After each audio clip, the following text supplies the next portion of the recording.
Hello student, good morning. Today I will explain you problem number 8. थोड़ा सा अलग type का है, मतलब सेम कैलकुलेशन है, सिर्फ यहाँ पे 6 मंथली सेल्स दिया है लास्ट 4 years का, और उसके ऊपर जो नेट प्रॉफिट है वो परसेंटेज में बताया है। ओके, तो उसके लिए पहले हमें प्रॉफिट निकालना है, एक्चुअल प्रॉफिट, एंड देन हम एवरेज प्रॉफिट निकाल लेंगे। Okay,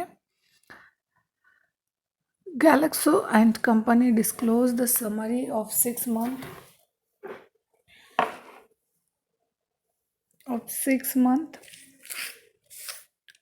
monthly sales for the last 4 years as under. आपको स्क्रीन पे दिखाई दे रहा है 6 months ending on and actual sales, and actual sales भी उनका कैश और क्रेडिट में है। ओके, तो 6 months एंडिंग में क्या है, 30 सितंबर एंड 31 मार्च, मतलब इनका ओपनिंग ईयर मंथ जो होगा वो अप्रैल होगा, इसलिए अप्रैल मई जून जुलाई अगस्त सितंबर तक 6 महीने, और अक्टूबर नवंबर दिसंबर जनवरी फरवरी मार्च 6 महीने, ऐसे। ओके, तो 30 सितंबर 2015 का कैश और क्रेडिट सेल्स है।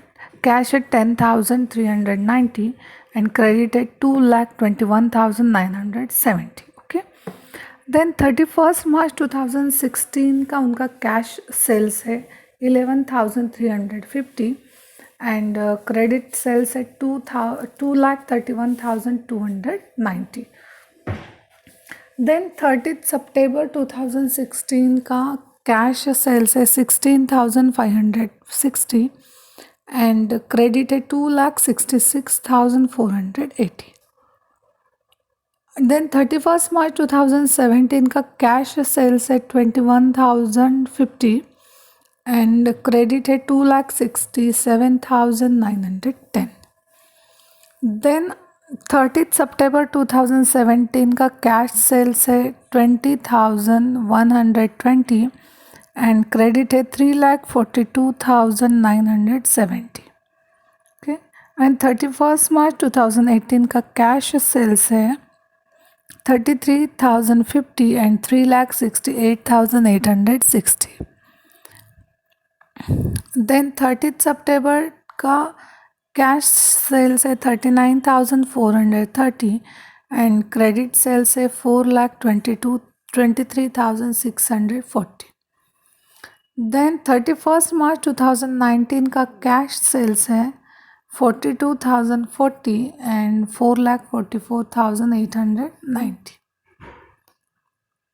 Then the percentage of net profit on total turnover for year was as follows. 1st April 2015 to 31st March 2016 8%। अब आप बोलोगे यहाँ पे 1st अप्रैल कहाँ पे भी मेंशन नहीं है, तो कैसे है?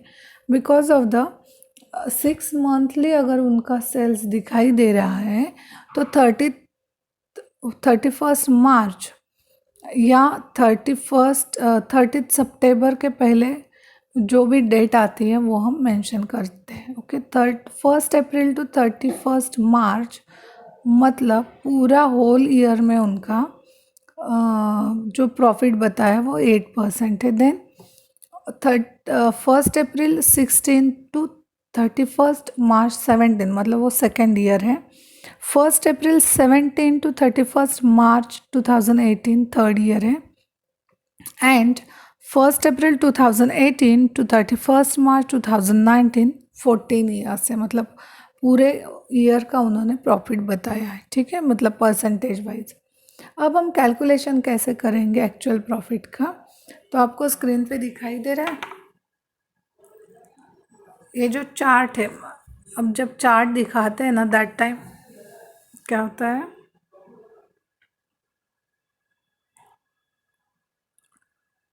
एक सेकेंड,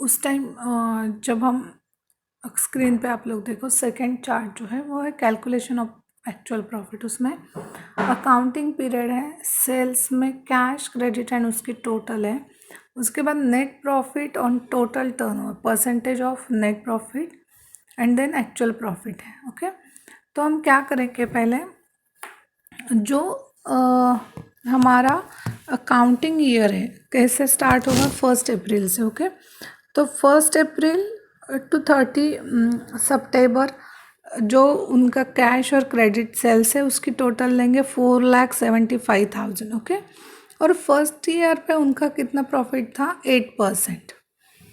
कितना था, 8% प्रॉफिट था। ओके, तो उसके ऊपर 8% मतलब कैसे कैलकुलेट करेंगे, 4,75,000 इंटू 8 डिवाइडेड बाय 100, मतलब प्रॉफिट हो गया 38,000।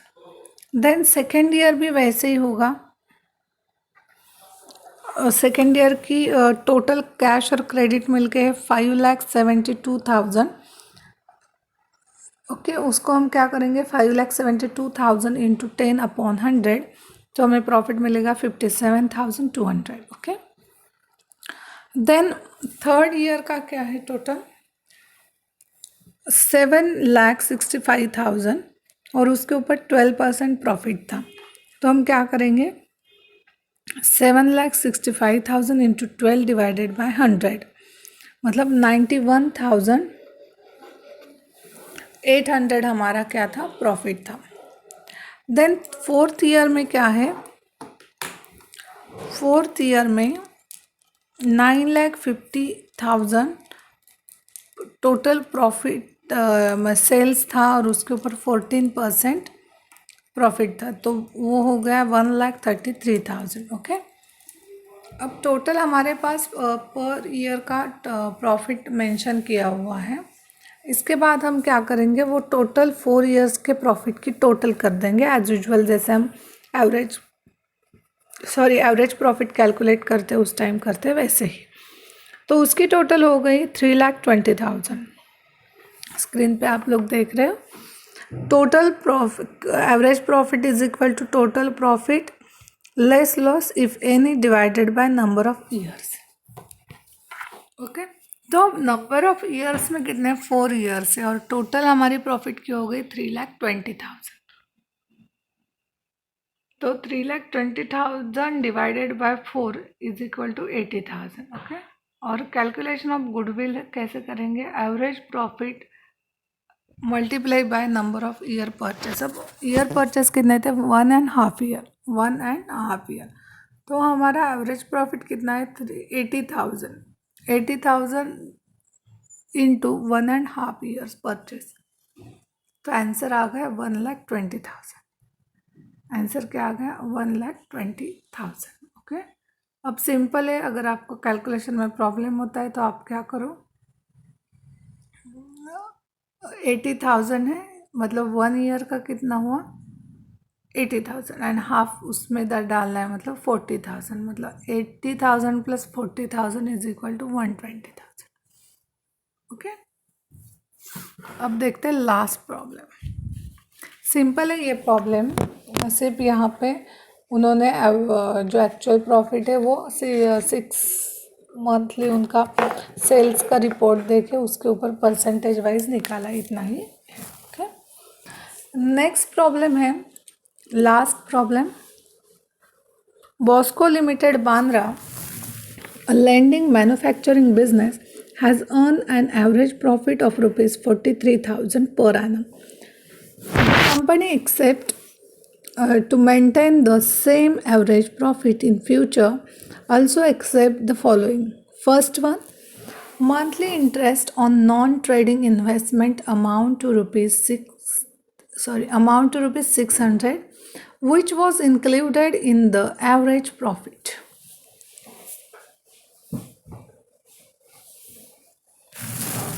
Second, machine hiring charge of rupees 450 per month, paid previously not required hereafter, as the company has purchased directly the same type of machine from national market.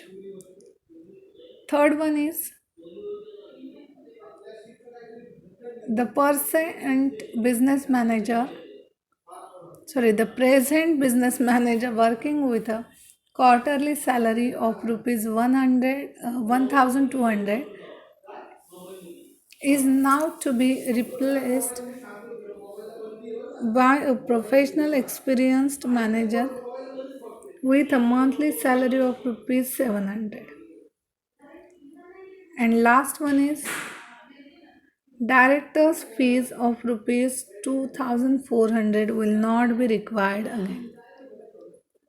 Calculate the value of goodwill at 2.5 year purchase of average profit. Okay यहाँ पे क्या किया है, as a adjustment हमें information दी है. Okay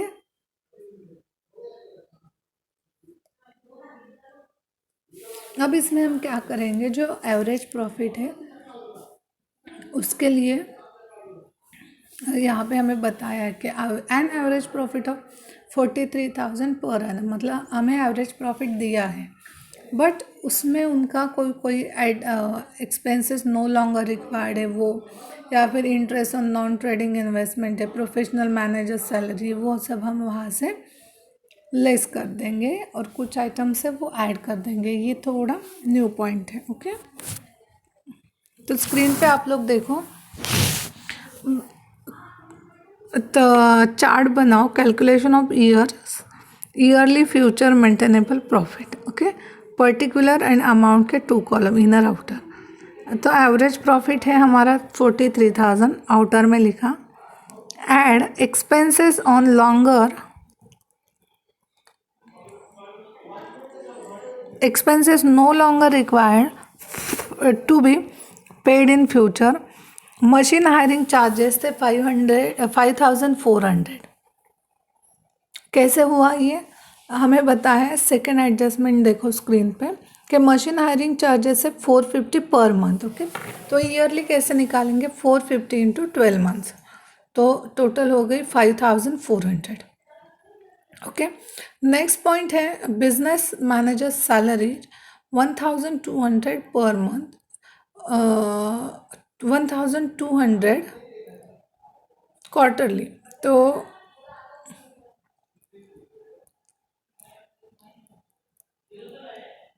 quarterly है तो हम क्या करेंगे, कितने क्वार्टर आते हैं यहाँ पे, 4 quarter. Quarter means after 3 months.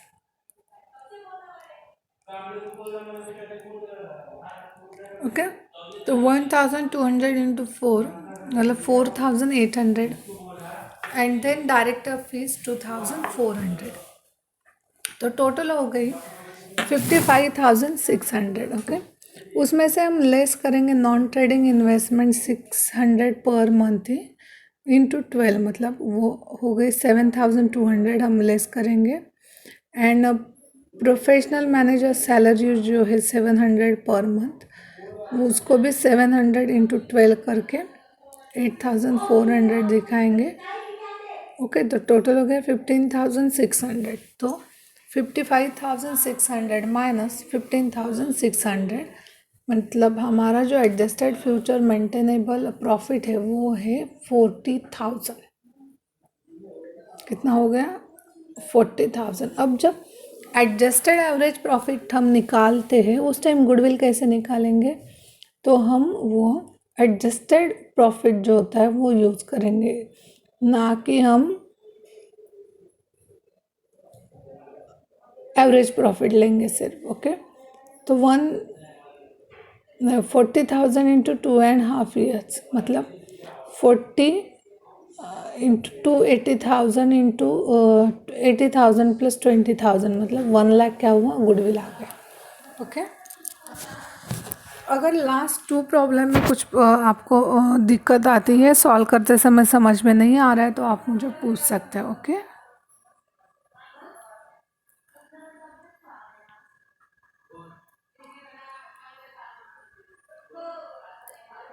अब नेक्स्ट जो है वो है super profit method.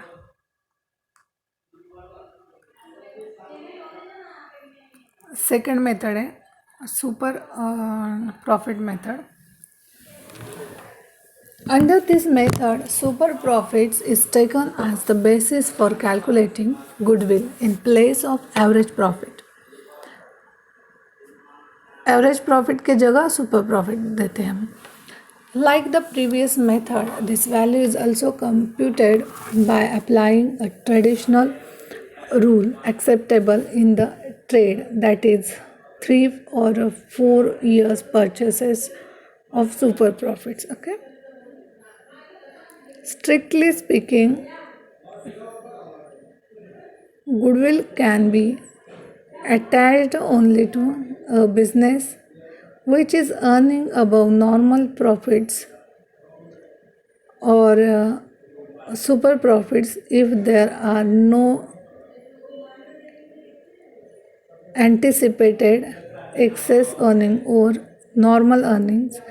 There can be no goodwill. Such a excess profit is known as super profit, and it is difference between average profit earned by the business and the normal profit based on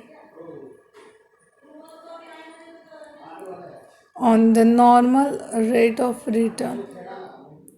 For ascertaining the super rate of return, for ascertaining the super profits, the following information will be required. Then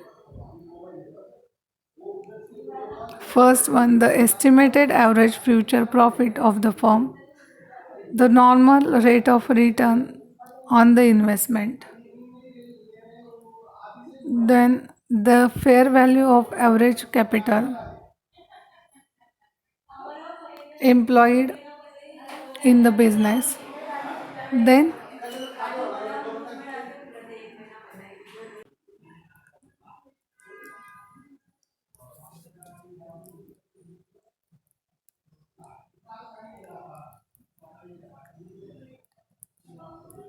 the fair value of average capital employed in the business. Okay. Then formula, the following are the formulas to be followed step by step. मतलब हम कैसे goodwill calculate करेंगे उसके formula है. First formula is screen पे देख रहे हो आप. Average profit is equal to total profit less loss if any divided by number of years. Same formula average profit का कोई भी मेथड हो वो यही यूज होगा. Then normal profit is equal to capital employed into normal rate of return. Then super profit is equal to average profit minus normal profit. Then valuation of goodwill is equal to super profit multiplied by number of year purchases. Next, accounting treatment. Super profit method involves the understanding of two basic concepts in the computation of valuation of goodwill. First is normal rate of return, means refers to the rate of earning which investor in general expect on their investment in particular type of industry. It it varies depending upon general factors like the bank rate, general economic conditions, political stability, etc., and specific factors like period, investment, risk attached to the investment, etc. Okay.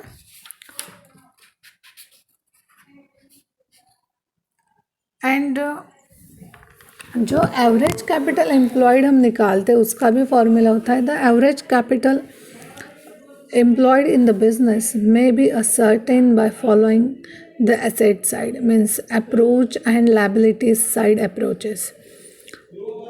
उसमें हम क्या करते हैं, asset side approach मतलब जो assets होती है उसमें से हम liability to outsider at revised value हम लेस करते हैं, ओके। और जो आता है उसे एवरेज कैपिटल एम्प्लॉयड बोलते हैं, okay.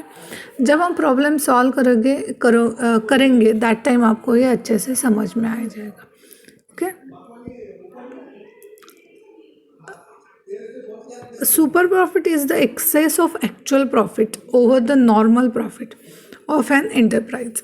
A common method of valuation of goodwill is super profit method. A business unit may possess some advantages which enable it to make extra profits over and above the amount that would be earned if the capital of the business was invested elsewhere with similar risk. This extra profit, generally expressed as a super profit, can be valued, and goodwill is the value of the few years purchases of super profit. Okay, and then one more thing is sliding scale valuation of super profit means in this method, valuation of goodwill is slight variation of the purchases of super profit method. It has been advocated by A.E. Cutforth. It is based on the logic that the greater is the amount of super profits, the more difficult it is to maintain it. Higher profit will naturally attract competition, and soon the firm's ability to make super profit.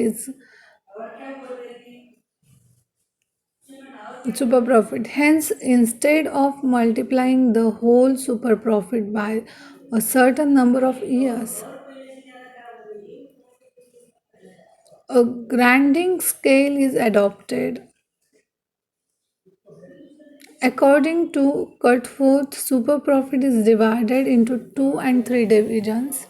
Each of these be according to Cutforth, super profit is divided into 2 or 3 divisions. Each of these be multiplied by the different number of years purchases. Okay. Next lecture को हम क्या करेंगे, problem start करते हैं ताकि आपको अच्छे से पता चले।